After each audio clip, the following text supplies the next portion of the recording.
Bonjour à tous, aujourd'hui je tiens absolument à aborder le sujet de l'entreprise fonctionnelle, qui fait l'objet du premier chapitre de la grande thématique de l'organisation et de la gestion de la production.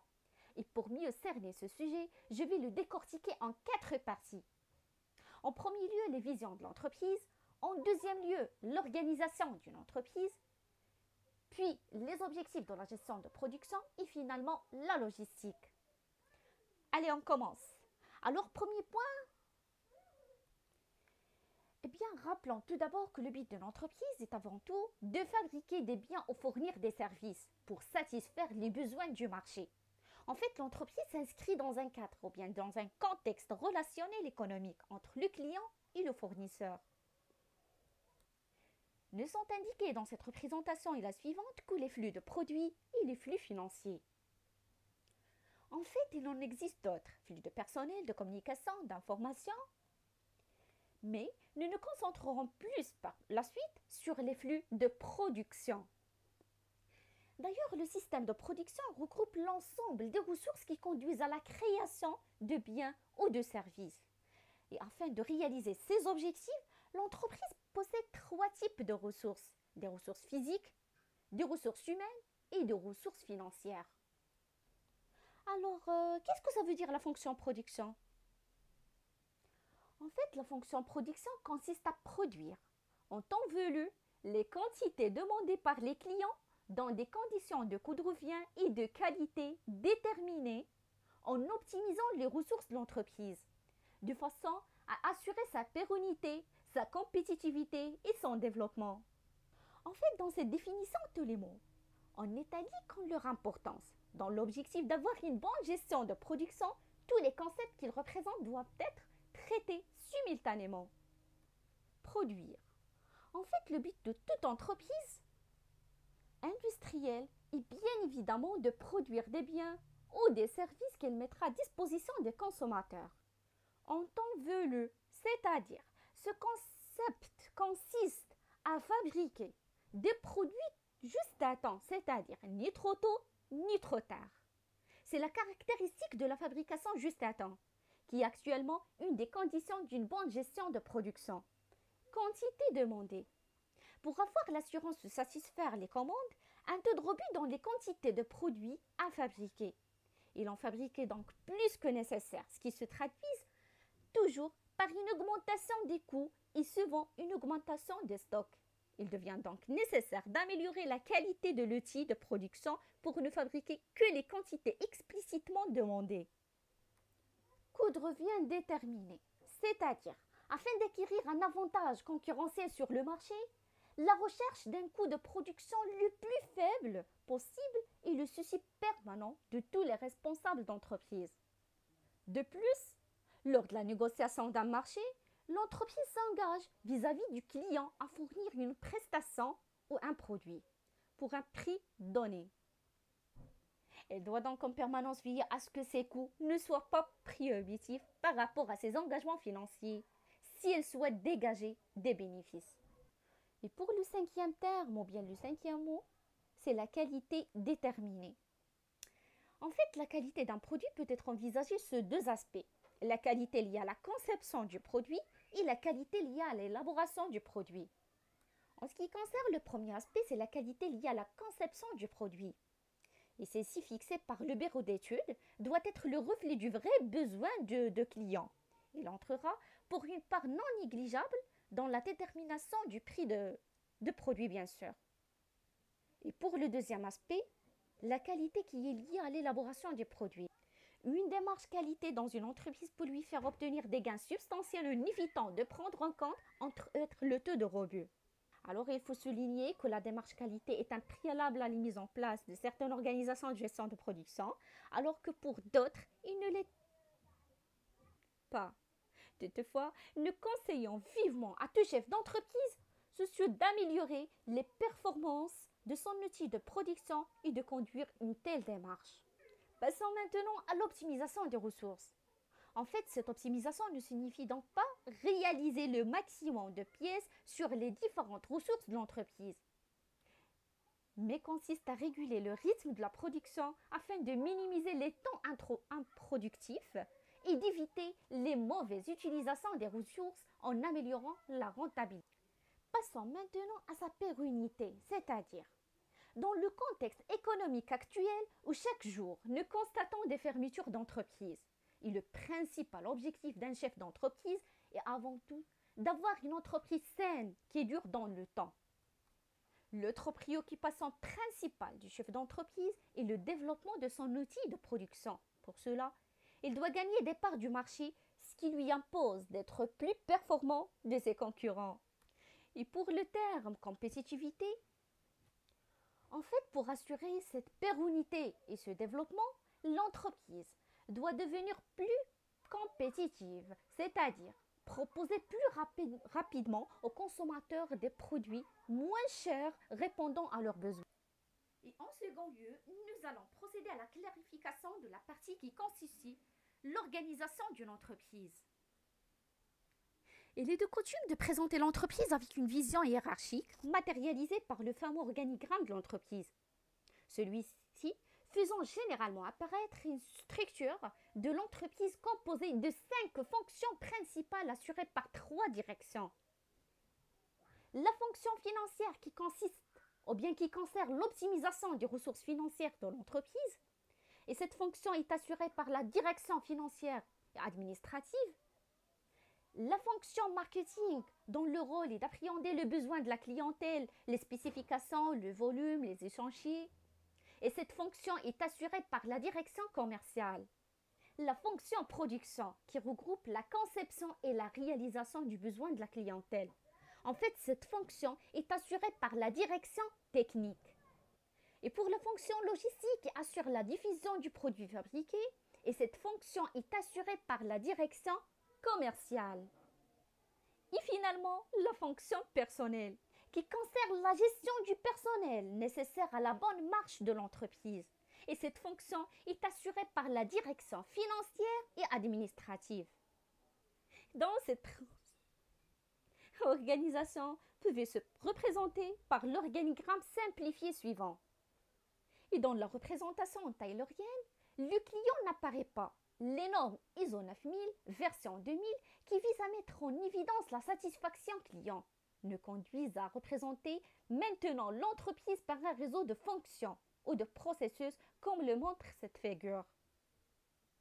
Maintenant, nous passerons à la troisième partie, à savoir les objectifs de la gestion de production. Nous n'entrerons pas ici dans l'explication du mécanisme comptable, mais il est bon de rappeler les 2 documents de base nécessaires à la compréhension du pourquoi la gestion de production. Parce que toute entreprise est soumise par la loi aux règles de la comptabilité publique. La comptabilité générale a pour objet de décrire la situation et l'évolution du patrimoine de l'entreprise. Obligatoire dans son principe et dans sa forme. Elle aboutit à la production de résultats globaux annuels présentés dans 2 documents principaux, le bilan et le compte de résultats.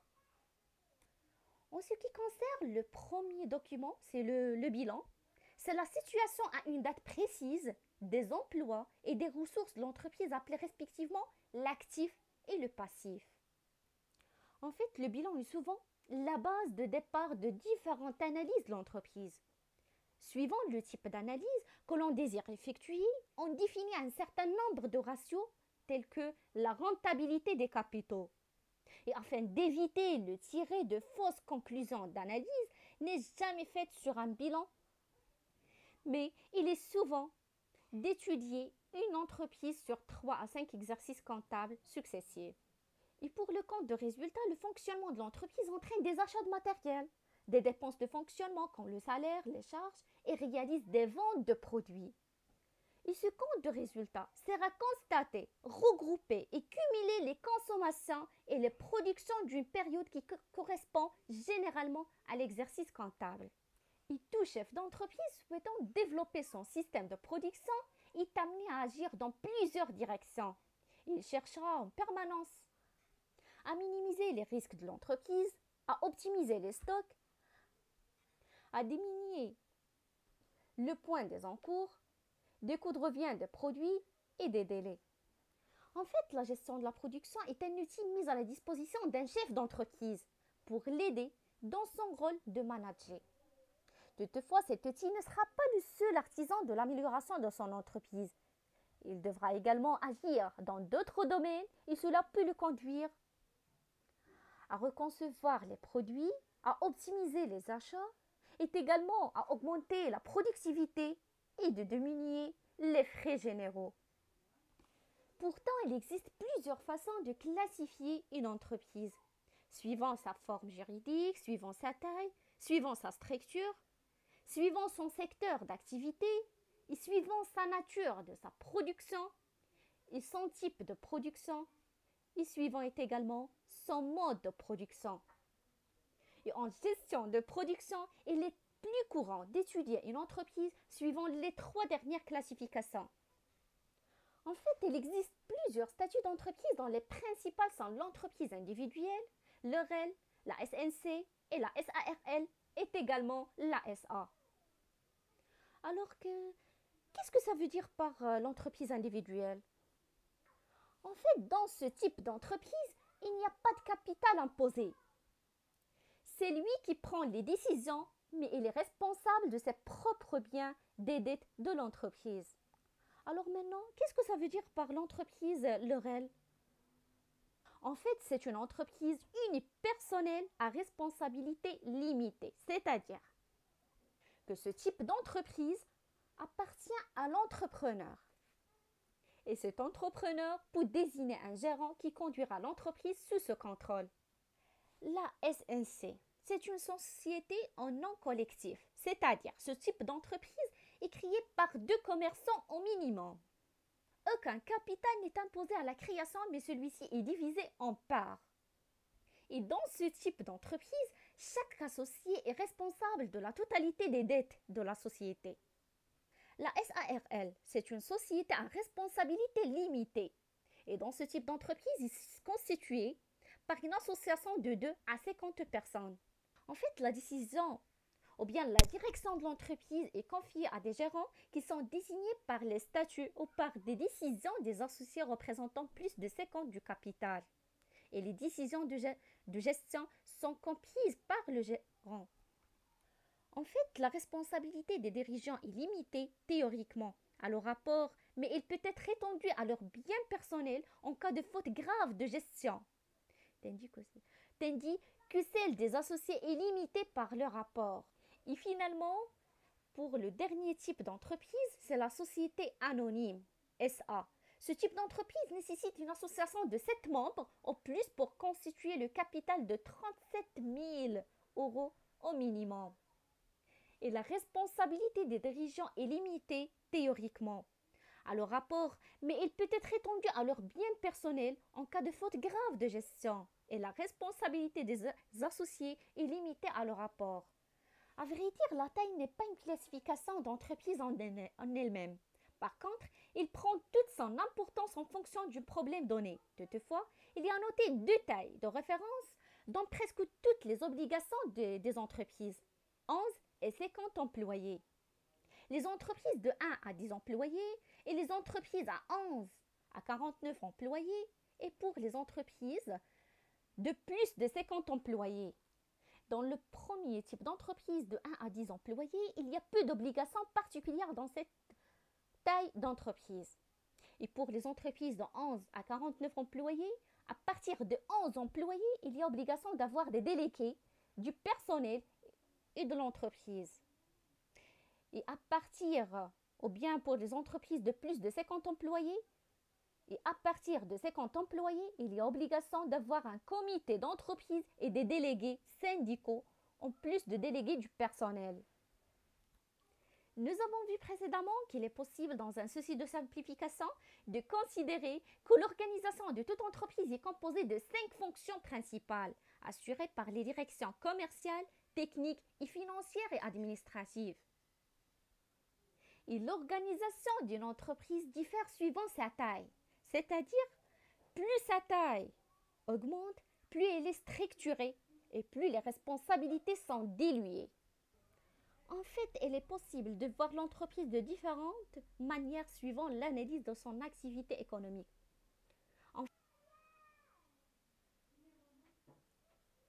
3 grands secteurs d'activité. Il correspond aux entreprises visant à produire les principales matières premières. Il regroupe toutes les entreprises de transformation des matières premières. Il regroupe les entreprises de services. Les conseils. La nomenclature d'activité. Chaque entreprise se voit communiquer par l'INSI lors de la et l'INS lors de sa création un numéro de code APE, activité principale exercée, en référence à une nomenclature d'activités et de produits.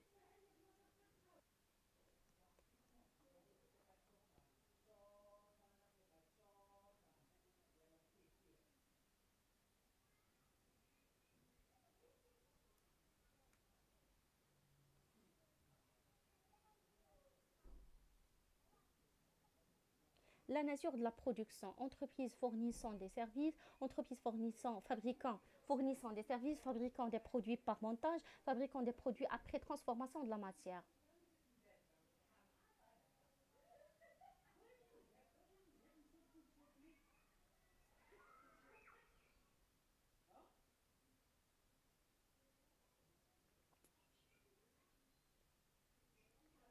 Trois types d'entreprises.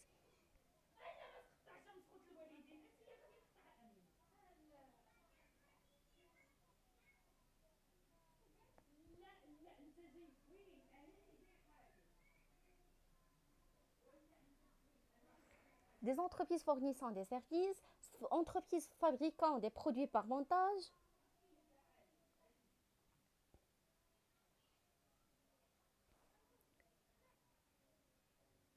L'activité de l'entreprise est orientée vers la production d'un service ou d'une prestation intellectuelle non matérialisée par un produit. Dans ce type d'entreprise, l'outil de production de type machine-outil est inexistant.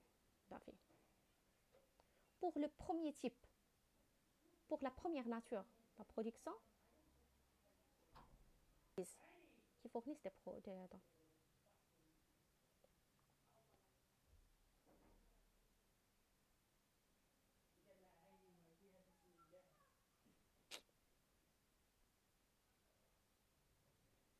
Pour la deuxième nature de la production, pour réaliser ces produits, l'entreprise achète tout d'abord des éléments manufacturiers qu'elle assemble ensuite leur fabriquer. Cette entreprise se caractérise par un outil de production dont les postes de travail n'impliquent pas spécialement des investissements très lourds.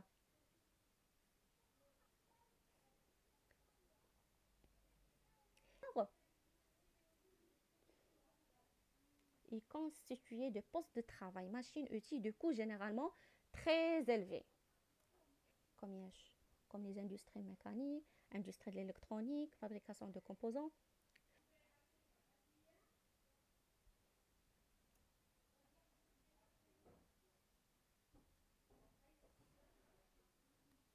En fait, le mode de production est caractérisé par le processus de réalisation d'un produit. On peut trouver la production continue, la production discontinue, la production flip shop, job shop est également la production open shop. Pour le premier mode de fabrication, bien de production, c'est la production continue. La production continue concerne des produits dont le processus de transformation des matières ne doit pas s'interrompre entre deux postes de travail consécutifs, c'est-à-dire sans stockage intermédiaire entre les postes. On parle souvent, dans ce cas, d'industrie de processus. Et pour la production discontinue, dans cette production, également appelée production discrète, chaque produit est réalisé suivant un processus de production qui peut être fractionné pour permettre la reprise de produits semi-finis. C'est-à-dire que la production discontinue peut être séquentiellement ou non. Et l'optimisation d'une telle production vise à minimiser les encours, les retards et à maximiser l'occupation des moyens de production. Et on peut trouver par exemple les industries manufacturières.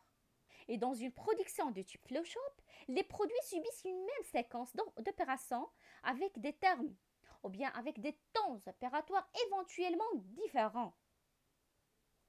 Et dans une production de type job shop, L'élaboration du produit entraîne une utilisation des postes de charge dans un ordre variable en fonction de son processus d'élaboration. Et généralement, ceux-ci sont regroupés en sections homogènes ou en lots de fabrication. Et pour la production hybride, la plupart des systèmes de production actuels sont de plus en plus organisés autour d'une chaîne de production fortement automatisée. Un sous-système de production discontinu, un sous-système de production continue et un sous-système de production discontinue en aval de la chaîne. Et ces trois sous-systèmes communiquent entre eux par un stock suivant le principe suivant comme mentionné sur cette figure. Et pour le dernier mode de production, on peut trouver la production en flux poussé ou flux tiré. Dans une production en flux poussé, on fabrique les produits à partir de prévisions de vente ou de commandes.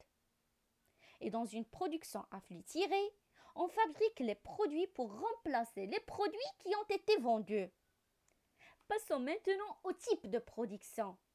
En fait, le type de production d'un produit se caractérise par la quantité de produits à fabriquer, lancés en une fois et s'applique uniquement dans le cas de production discontinue. On peut trouver la fabrication par lot, la fabrication ou bien la production unitaire est également la production de masse.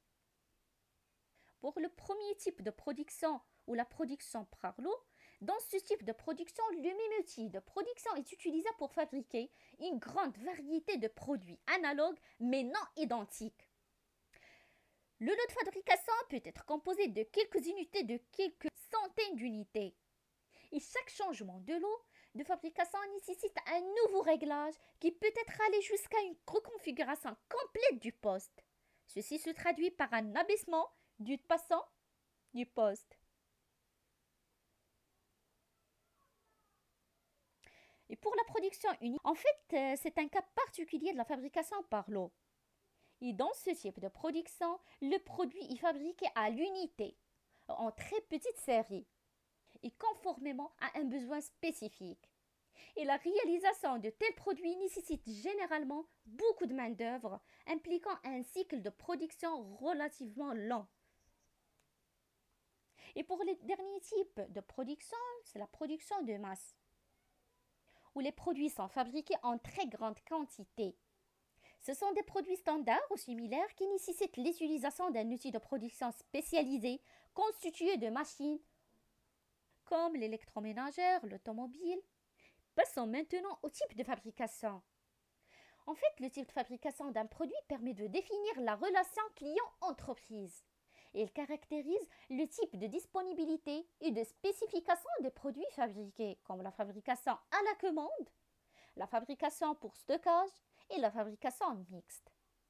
Pour la fabrication à la commande, il concerne les produits coûteux, spéciaux ou prototypes. Et dans ce cas, le produit n'est pas disponible au moment de la commande et nécessite un délai de réalisation. De plus, le prix n'est pas standard et il se négocie en même temps que les délais à la commande, comme les immeubles, les navires, les ouvrages d'art. Et pour la fabrication pour stockage, il concerne des produits peu coûteux ou d'usage général qui sont fabriqués en grande quantité, comme les électroménagères, les matériels. Et pour le dernier type de fabrication, c'est la fabrication mixte. Cette fabrication est un dérivé de la fabrication à la commande. Et afin de diminuer les délais de réalisation, les produits sont conçus de telle sorte qu'il est possible de fabriquer les sous-ensembles suivant une politique de fabrication sur stock. Comme les lotisseurs, les navigations de plaisance. Et pour les différentes perceptions de la gestion de production, on peut trouver des entreprises fournissant des services, des entreprises fournissant des produits par montage et des entreprises fabriquant des produits après transformation de la matière, et également la communication dans l'entreprise. Passons maintenant au concept en gestion de production. Le juste à temps.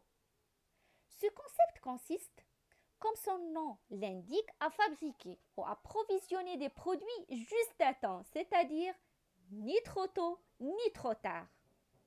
Et pour l'analyse de la valeur, ce contexte a pour objet de poser un regard financier critique sur les produits et les procédures induites de l'élaboration de ces produits. Le concept est également utilisé comme outil de diagnostic de l'organisation de la gestion de la production en appliquant à la valeur de chaque fonction de la structure. Et le troisième concept en gestion de production, c'est la qualité. Une démarche qualité dans une entreprise peut lui faire obtenir des gains substantiels. Et pour le quatrième concept, c'est le SMED, Single Minute Exchange of Day. Ce concept venu du Japon en même temps que Kanban. Il n'est pas une organisation de gestion de la production, mais peut être considéré comme une démarche d'amélioration du processus de production. Il est souhaitable d'effectuer une démarche SMED dès que l'on estime que des temps prohibitifs de changement d'outils imposent d'avoir des lots de fabrication de taille trop importante. Et pour le cinquième concept en gestion de production, c'est Pokayok. Dans l'approche japonaise, la généralisation du contrôle systématique implique d'avoir un processus de production parfaitement faible. Pour cela, des appareils de contrôle appelés Pokayok sont installés sur les postes de travail pour détecter automatiquement tout événement anormal dans le processus. Et finalement, pour le dernier concept en gestion de production, c'est le Kaizen, ou bien l'amélioration continue. Le Kaizen signifiant amélioration en japonais. Il repose sur une attitude dans l'action suivant laquelle il faut s'améliorer et s'efforcer de faire mieux en se remettant en cause en permanence pour voir les problèmes autrement. Alors passons maintenant au quatrième point, c'est de la logistique. Alors, que signifie le concept de la logistique? Le concept de logistique est une notion très ancienne qui s'est exprimée en premier lieu dans le milieu militaire. La logistique d'entreprise n'est apparue que longtemps après la fin de la Deuxième Guerre mondiale. En fait, la logistique, c'est une technique de contrôle et de gestion des flux de matières et de produits depuis leur source d'approvisionnement jusqu'à leur point de consommation. Apparaît ici la notion d'organisation des flux tout au long du cycle de produits. Il reste alors à préciser que la logistique concerne la maîtrise de ces flux et que cette démarche se situe à deux niveaux, les flux physiques et les flux d'information. De ce fait, la logistique concerne un très vaste domaine lié au mouvement des produits. Concrètement, cela concerne les opérations et techniques telles que la localisation des usines et des entrepôts, la gestion de la réception des matières premières, la gestion et le stockage de ces matières, la gestion de production, la gestion et le stockage des encours, la gestion et le stockage des produits finis, l'emballage, la préparation de commandes, la manutention, les transports et les tournées de livraison. En fait, la logistique couvre donc plusieurs réalités, avec néanmoins un point de convergence qui se détermine par l'optimisation de ces flux de production ou bien flux de produits. En fait, c'est une démarche de gestion ou d'organisation de ces flux dans le temps et dans l'espace en 4 périodes. Gestion des flux d'approvisionnement, gestion des flux de production, de distribution et gestion des flux liés aux services après-vente, c'est-à-dire logistique de soutien. Et dans les entreprises, on trouve des fonctions logistiques bien différentes. Celles qui assurent les fonctions opérationnelles comme la gestion de la flotte de camions et des prestations de transport, gestion des articles en stock, gestion des entrepôts, ordonnancement des travaux, approvisionnement des lignes de production en pièces pour une bonne maîtrise des flux, et celles qui assurent le contrôle des flux réels afin d'en dégager des axes d'amélioration. Celles qui organisent la productivité, qui redéfinissent les organisations logistiques de production, et finalement, celles qui assurent le soutien logistique dans les services après-vente. Et l'objectif principal de l'organisation et gestion de la production est d'assurer une bonne régulation du flux des produits dans l'entreprise, ou bien des flux de pièces allant du fournisseur au client en passant par le stock de matières premières, la production et le stock de produits finis. Et nous pouvons remarquer que le pilotage de ce flux se ramène à deux pilotages de base, le pilotage des stocks est également le pilotage de la production. Pour le pilotage des stocks, cette fonction a pour but, ou bien pour objectif, d'assurer le pilotage des approvisionnements des articles achetés ou fabriqués dans le but de satisfaire au moment opportun la mise à disposition de ceux-ci pour l'élaboration des produits ou pour les besoins des clients. Il doit permettre de répondre aux 3 questions clés concernant les produits à acheter ou à fabriquer. Quoi, quand et combien? En fait, le pilotage des stocks se compose de 2 sous-fonctions. Le suivi des stocks et la gestion des stocks. En ce qui concerne le suivi des stocks, il consiste en une comptabilité physique et comptable des produits en stock. À cet effet, il est important de noter l'importance de la quantification des articles. Et pour la gestion des stocks, il consiste pour chaque produit à maintenir le bon niveau des stocks et à définir la politique de réapprovisionnement et de distribution la mieux adaptée. Passons maintenant à la fonction pilotage de la production. En fait, cette fonction, plus couramment connue sous le nom d'ordonnancement, a pour objet de prévoir et de coordonner l'ensemble des ressources physiques et humaines nécessaires à la fabrication. Et il doit permettre d'optimiser ces ressources tout en respectant les délais de réalisation fixés. Il doit donc répondre aux 3 mêmes questions. Quand, comment, quoi, combien. En fait, l'objectif final de l'entreprise est de piloter le produit ou bien la production jusqu'à voir un produit fini. Et l'objectif final de l'ordonnancement centralisé ou décentralisé est avant tout de piloter la production de l'entreprise. Il consiste en fonction des prévisions de commandes clients et de disponibilité des approvisionnements et des moyens de production à assurer la continuité au flux des pièces dans l'entreprise. En déterminant le calendrier prévisionnel de fabrication comme le planning d'atelier, en distribuant les documents nécessaires à la bonne exécution des fabrications comme le lancement en fabrication et en suivant l'exécution des fabrications comme le suivi de production. Nous avons vu précédemment que les normes ISO 9001 version 2000 nous conduisent à représenter maintenant l'entreprise par un réseau de processus. C'est-à-dire qu'un processus peut être vu de la manière suivante. Ramenons la logistique à son origine militaire. La logistique recouvre toutes les fonctions d'intendance qui sont au service des sections opérationnelles. Dans cette vision, bon nombre de fonctions constituent la logistique.